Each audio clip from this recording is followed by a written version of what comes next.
नमस्कार, news one India में आपका स्वागत है। आपके साथ मैं धर्मराज सिंह और बुलेटिन के हम शुरुआत करेंगे प्रयागराज की खबर के साथ, जहां पर न्यूज़ वन इंडिया की खबर का बड़ा असर हुआ है। पीपी किट खुले में फेंकने के मामले में जांच के आदेश दिए हैं। सीएमओ प्रभाकर राय ने इस पूरे मामले में जांच के आदेश दिए हैं। आपको बता दें कि इस मामले को न्यूज़ वन इंडिया ने प्रमुखता से दिखाया था कि कैसे इस कोविड के काल में लापरवाही बरती जा रही है। पीपीई किट जिसे एक पूरे नियम के तहत डिस्पोज किया जाना चाहिए, वो उसे खुले में फेंका जा रहा था और इस मामले में अब कार्रवाई शुरू हुई है। जो सीएमओ है जिले के, उन्होंने इस मामले में जांच के आदेश दिए हैं। ये जो तस्वीर आप देख रहे हैं, इसी तस्वीर को हमने आपको दिखाया था कि कैसे खुलेआम प्रयागराज, जो उत्तर प्रदेश के टॉप 5 सबसे प्रभावित जिलों में शुमार है, उन जिलों में क्या हाल चल रहा है, कैसे हम इस संक्रमण को लेकर आज भी गंभीर नहीं है, उसकी तस्दीक ये तस्वीर करती थी। इस तस्वीर में साफ तौर पर देखा जा रहा है कि खुले में पीपी किट फेंका गया और इस मामले में जब हमने खबर दिखाई, उसके बाद इस मामले में जांच के आदेश सीएमओ की तरफ से दे दिए गए हैं। न्यूज़ वन इंडिया की खबर का बड़ा असर हुआ है। पीपी किट खुले में फेंकने के मामले में जांच के आदेश सीएमओ ने दिया है। हमने आपको दिखाया था कि कैसे यहां पर आम लोगों की सेहत के साथ खिलवाड़ किया जा रहा है। कोविड पेशेंट हैं, उनको जो गंभीर हैं, जिनको ऑक्सीजन की कमी है, जो सबसे बड़ा पहला गंभीर लक्षण है, उसके लिए उनको भर्ती करके ऑक्सीजन देने का प्रयास किया जा रहा है। उसी के अनुसार उनको अलग अलग वार्डों में रखा जा रहा है। आइसोलेशन वार्ड में है, एचडीयू वार्ड है, आईसीयू वार्ड है, इस तरह की। ऑक्सीजन की कोई कमी हॉस्पिटल में? हॉस्पिटल में ऑक्सीजन की अभी नहीं कमी है और ऑक्सीजन की सप्लाई चेन बरकरार रहे, उसके लिए शासन स्तर से उसके लिए पूरी तैयारी की जा रही है, ताकि ऑक्सीजन जहाँ से लिक्विड ऑक्सीजन आती है उसका चेन बना रहे। इसके अलावा जो वार्ड है कोविड के, वहाँ पे लोग बिना पीपी किट के घुस जा रहे हैं, उसकी सुरक्षा की कोई व्यवस्था है? अब कुछ चीज़ें होती हैं, अब डॉक्टर अपना काम करेंगे, कोशिश करेंगे कि आप कहें कि आप न जाएं, फिर भी यदि परिजन नहीं मान रहे हैं तो उसके लिए पुलिस की व्यवस्था करनी पड़ेगी। बट ये दुर्भाग्यपूर्ण है। कोविड पेशेंट हैं। चलिए बढ़ते आगे। ऑक्सीजन को लेकर प्रधानमंत्री मोदी ने एक उच्च स्तरीय बैठक की है। इस बैठक में ऑक्सीजन की उपलब्धता को लेकर चर्चा की गई है और प्रधानमंत्री ने कहा है कि ऑक्सीजन की जो आपूर्ति है वो काफी तेज होनी चाहिए। राज्यों को ऑक्सीजन सप्लाई की जानकारी दी गई है, क्योंकि इस वक्त देश के जो सबसे प्रभावित जिले हैं, मान के चलिए देश में इस वक्त तकरीबन 40-50 ऐसे जिले हैं जो सबसे ज़्यादा प्रभावित हैं और वहाँ पर सबसे बड़ी दिक्कत जो आ रही है वो ऑक्सीजन सप्लाई को लेकर आ रही है। उसी को लेकर आज प्रधानमंत्री मोदी ने एक उच्च स्तरीय बैठक की और इस बैठक में उन्होंने चर्चा की कि आखिरकार कैसे इस संकट से पार पाया जाए। प्रधानमंत्री ने ऑक्सीजन की उपलब्धता को लेकर उच्च स्तरीय बैठक की, उस पर चर्चा हुई है और इसमें उपलब्धता को कैसे सुनिश्चित किया जाए, इसको लेकर बातचीत हुई है और प्रधानमंत्री ने कहा है कि ऑक्सीजन की आपूर्ति तेज होनी चाहिए। इसके अलावा जो स्टेट्स हैं जिनको इस वक्त ऑक्सीजन सप्लाई की काफी ज्यादा डिमांड है, जरूरत है, उनको भी ऑक्सीजन सप्लाई के बारे में जानकारी दी गई है।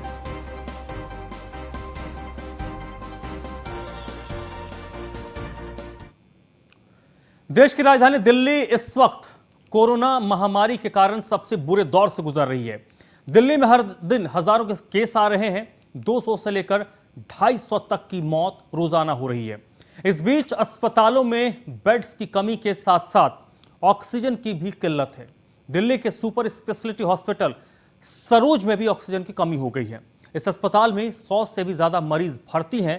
हालांकि कुछ घंटों के बाद अस्पताल में एक लिक्विड ऑक्सीजन का ट्रक पहुंचा और अस्पताल के स्टाफ ने तालियां बजाकर ट्रक का स्वागत किया। इसी के साथ अस्पताल प्रशासन और मरीजों ने राहत की सांस भी ली है। Saroj super speciality hospital Madhuban Chowk की तस्वीरें हैं। मैं आपको बता दूं, हम सुबह से ही यहाँ मौजूद थे और जैसा कि यहाँ पता लग रहा था कि ऑक्सीजन की कमी आने वाली है कुछ ही देर में, तब से न्यूज़ वन इंडिया की टीम यहाँ मौजूद थी और लगातार हम दिल्ली सरकार और अस्पताल प्रशासन और तमाम जगहों से संपर्क में थे इस अस्पताल की स्थिति को लेकर।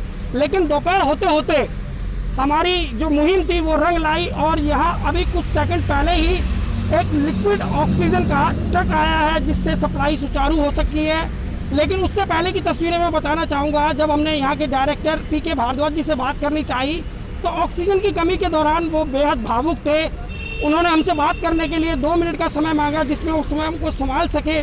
बेहद भावुक थे वो, उनके चेहरे पर भाव साफ झलक रहे थे कि निराशा की ओर बढ़ रहे थे कहीं ना कहीं ऑक्सीजन की कमी को लेकर। लेकिन अब सभी अस्पताल प्रशासन ने राहत ली है और जैसे ही ट्रक अंदर आया उस ट्रक का सभी ने ताली बजाकर स्वागत किया, एक दूसरे को चीयर्स किया, एक दूसरे को उठाया। डॉक्टर्स भी बाहर निकले और जो इस ऑक्सीजन को सप्लाई करने के लिए इस वक्त संकट मोचक बनकर सुनील जी सामने आए थे, उनका भी सबने धन्यवाद दिया। पूरे अस्पताल प्रशासन ने ऑक्सीजन जो लिक्विड ऑक्सीजन ट्रक था उसका स्वागत ताली बजाकर किया। ये तस्वीरें राहत वाली हैं। मैं Gulshan Saifi, news one India, Delhi. संगम नगरी प्रयागराज के सबसे बड़े कोविड अस्पताल एसआरएन अस्पताल में बड़ी लापरवाही देखने को मिल रही है। आपको बता दें कि बगैर पीपी किट के अस्पताल में कोई जा रहा है जिसकी वजह से संक्रमण का खतरा लगातार बढ़ता जा रहा है।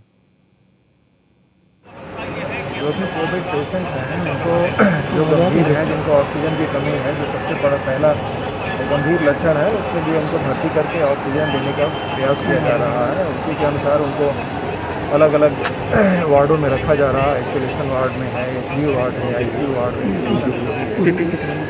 इस तरह के ऑक्सीजन की कोई कमी हॉस्पिटल में? हॉस्पिटल में ऑक्सीजन की अभी नहीं कमी है और ऑक्सीजन की सप्लाई चेन बरकरार रहे उसके लिए शासन स्तर पर उसके लिए पूरी तैयारी की जा रही है ताकि ऑक्सीजन जहां से लिक्विड ऑक्सीजन आती है उसका। संगम नगरी प्रयागराज का सबसे बड़ा अस्पताल है एसआरएन अस्पताल। आप देख सकते हैं ये कोविड रोगी का प्रवेश द्वार है।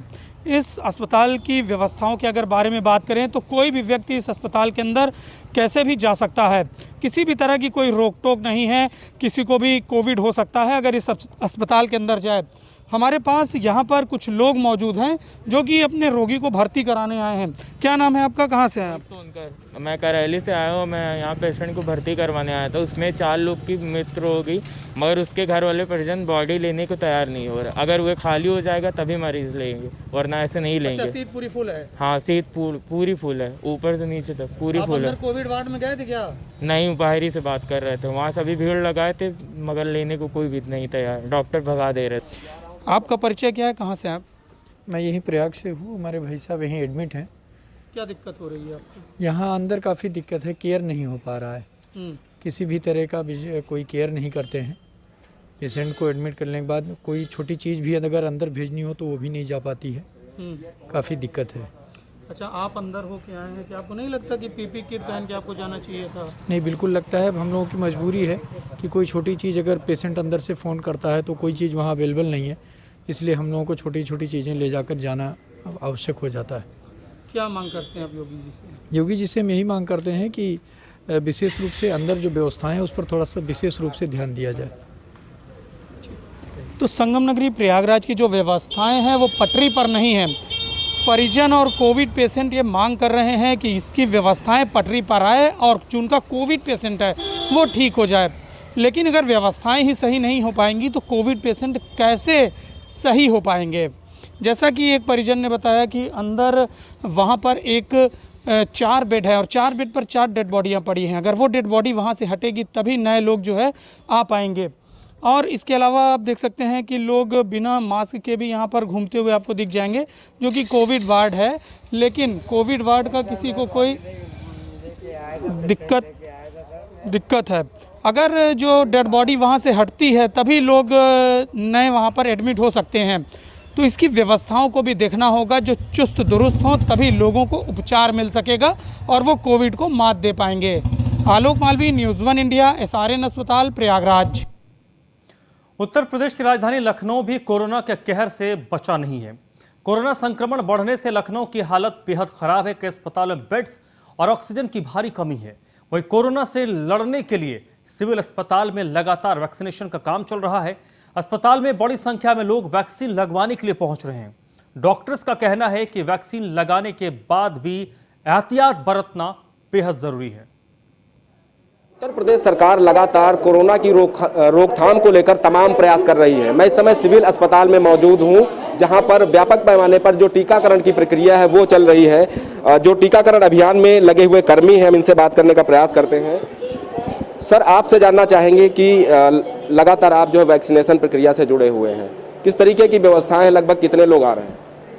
इधर जो त्योहारों का सीजन हुआ है, इस समय लोग त्योहारों की वजह से नवरात्रि और मुस्लिम भाइयों लोगों का फास्टिंग चल रहा था, इसलिए लोगों का अटेंडेंस कम हो रहा है। हमारे यहाँ लोग कम आ रहे हैं। लगता है कि 1 मई के बाद व्यापक पैमाने पर लोग यहाँ पहुँचेंगे? बिल्कुल आएंगे। लोगों में जागरूकता बढ़ी है और लोग अवेयर हुए हैं। लोग वैक्सीनेशन के लिए ज़रूर आएंगे। बहुत सारे लोग आते हैं, पूछ के चले जाते हैं कि वैक्सीनेशन कराना चाहते हैं, लेकिन एज ना होने की वजह से लोग नहीं करा पाते हैं। वैक्सीनेशन लगवाने के बाद भी आपको सजग रहना है, एहतियात बरतना है, 2 गज की दूरी का पालन करना है। मैम, आप भी लगातार यहाँ पर अपने कर्तव्यों का निर्वहन कर रही हैं। आपसे भी जानना चाहेंगे, कोरोना को लेकर क्या कुछ एहतियात बरतना चाहिए और किस तरीके से हम लोगों को जागरूक करें?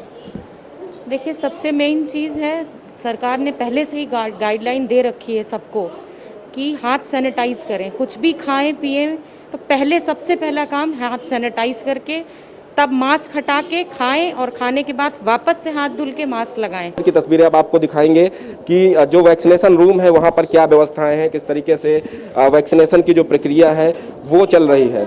उत्तर प्रदेश सरकार एक व्यापक पैमाने पर वैक्सीनेशन का काम कर रही है। 2 डोज सभी को लगवाना अनिवार्य है ताकि जो रोग प्रतिरोधक क्षमता होती है वो बढ़ जाए। ये देखिए, ये तमाम कर्मी हैं जो यहाँ पर वैक्सीनेशन की प्रक्रिया को पूरा कराने के लिए लगाए गए हैं। लगातार ये अपनी कर्तव्यों का निर्वहन कर रहे हैं और यहाँ भी आपको तस्वीरें दिखाएंगे कि यहाँ पर भी सोशल डिस्टेंसिंग का पालन कराते हुए ही वैक्सीनेशन की जो प्रक्रिया है उसको पूरा किया जा रहा है।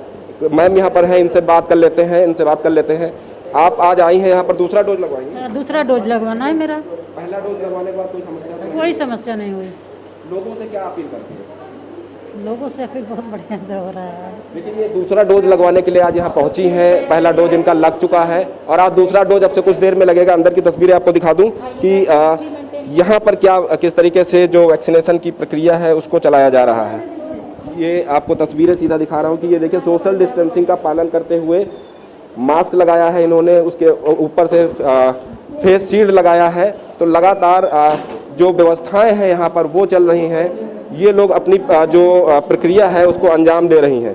तो न्यूज़ 1 इंडिया चैनल भी लगातार आपसे ये अपील करता है कि अपने को सुरक्षित रखते हुए वैक्सीनेशन की जो प्रक्रिया है उसमें आप भी शामिल हों, वैक्सीनेशन करवाएं ताकि जो रोग प्रतिरोधक क्षमता होती है वो आपकी बढ़ सके। वीडियो जर्नलिस्ट सनी के साथ मैं नीलेश चौहान, न्यूज़ 1 इंडिया। बढ़ते कोरोना संक्रमण से उत्तर प्रदेश की हालत बेहद खराब होती जा रही है। बात करें शाहजहांपुर मेडिकल कॉलेज परिसर में एक मरीज के तीमारदारों के हाथ में स्ट्रेचर के साथ ही ऑक्सीजन का सिलेंडर और स्ट्रेचर पर दम तोड़ती सांसें, ये कोई मनगढ़ंत कहानी नहीं है। दरअसल हरदोई जनपद के संजीव बांगा ने अपने भाई की तबीयत बिगड़ने पर उन्हें बेहतर इलाज के लिए मेडिकल कॉलेज शाहजहांपुर में भर्ती कराया था। मरीज को ऑक्सीजन नहीं मिली, जिस पर संजीव ने मार्केट से 3 प्राइवेट सिलेंडर खरीदकर मरीज को ऑक्सीजन उपलब्ध कराई।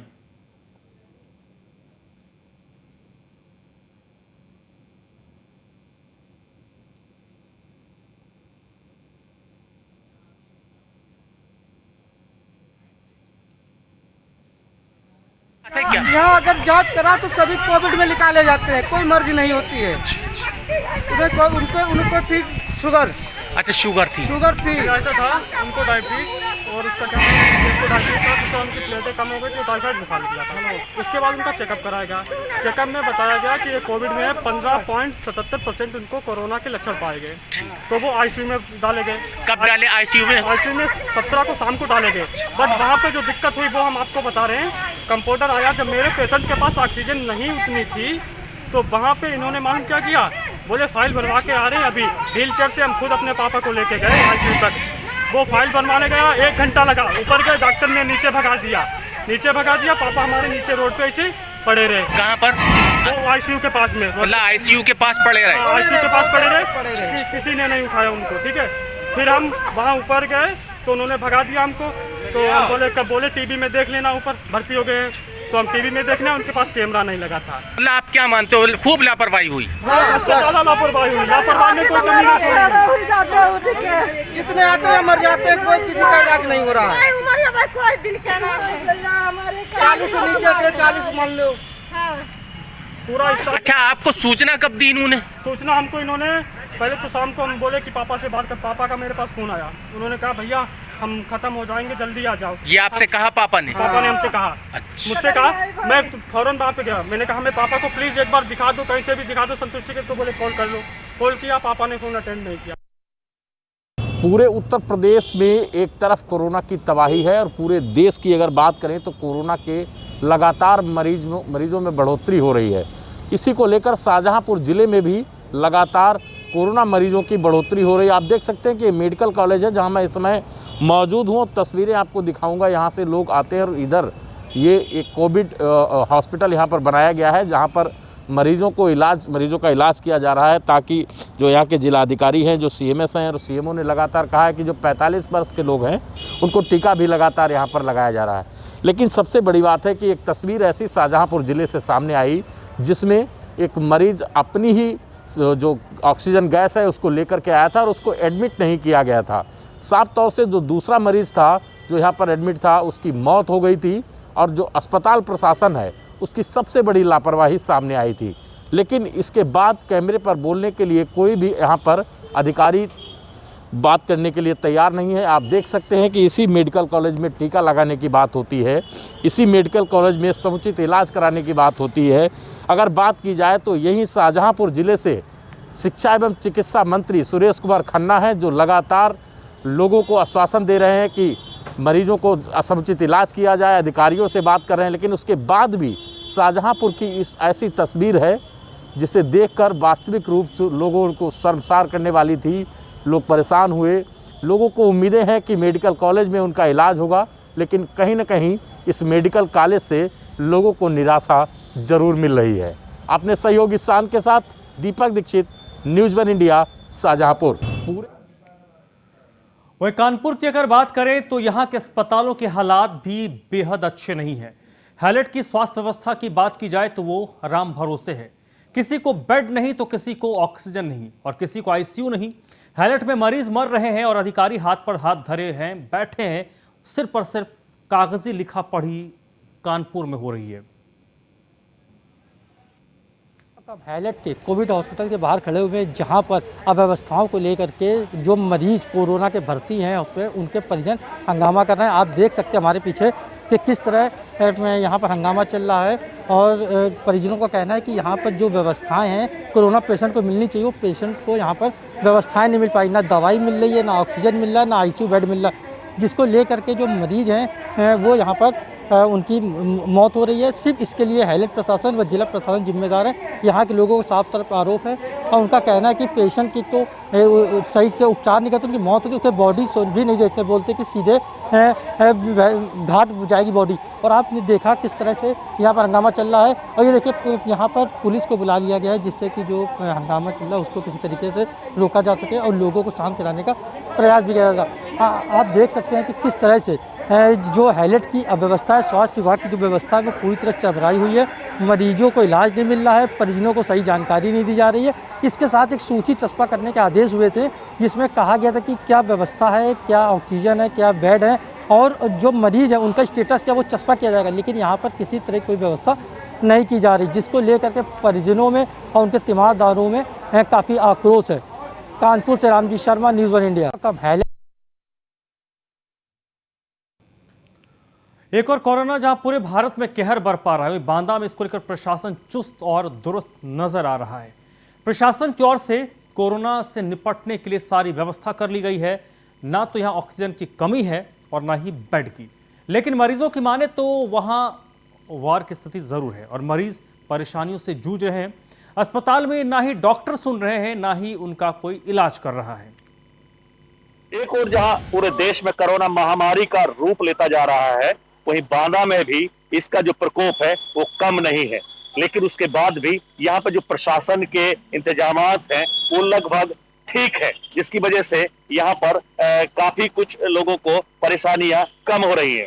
हालांकि हम बात करें अपने जिला अस्पताल की तो ये आप देख सकते हैं कि ये हमारे पीछे ट्रामा सेंटर है और ट्रामा सेंटर में यहाँ पे सारी व्यवस्थाएं कर ली गई हैं।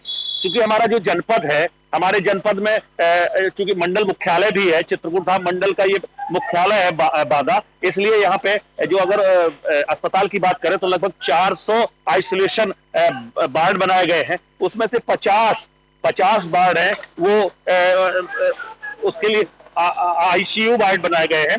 200 बेडों का एक अलग से व्यवस्था की जा रही है। जो बगल में एक अस्पताल है दिव्यांगी, अब यहाँ अस्पताल में आए हैं, यहाँ पे किस प्रकार की स्थितियां हैं? बहुत ही क्रिटिकल है, मरीजों को ज्यादा देख नहीं रहे हैं और इसके बाद कोरोना की सुबह जांच होती है, सुबह जब लाइन लगती है, पर वहाँ बहुत सारे पॉजिटिव। तो ये था उत्तर प्रदेश के अलग अलग शहरों में किस तरीके के हालात हैं। रिपोर्ट हमने आपको दिखाई, ग्राउंड रिपोर्ट थी। दावे जरूर प्रशासनिक स्तर पर किए जा रहे हैं, कागजी कार्रवाई हो रही है, लेकिन ग्राउंड रियलिटी क्या थी ये हमने आपको पिछले आधे घंटे में दिखाने की कोशिश की। अब आप खुद समझ गए होंगे कि वर्तमान में हालात कितने भयावह नजर आ रहे हैं। तो फिलहाल इस बुलेटिन में ही बस इतना ही।